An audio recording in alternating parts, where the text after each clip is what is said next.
what I have learned a while ago. So what is more proper to use? Children, bring out the pencil. Bring out your pencil, or children, take out your pencil. So which is more correct? Bring out and take out. Both are correct. Explain why. Actually, you're correct, but explain why. Both are correct, but it depends on the situation.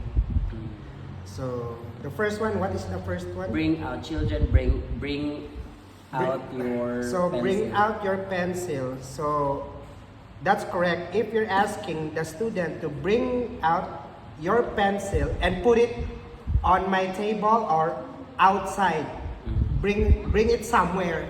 So that is correct. Then what is the number 2? Children, take out your pencil. So children, take out your pencil. For example, Amy. So example, Amy, take out your pencil and put it on your table. Oh. Okay. Wow!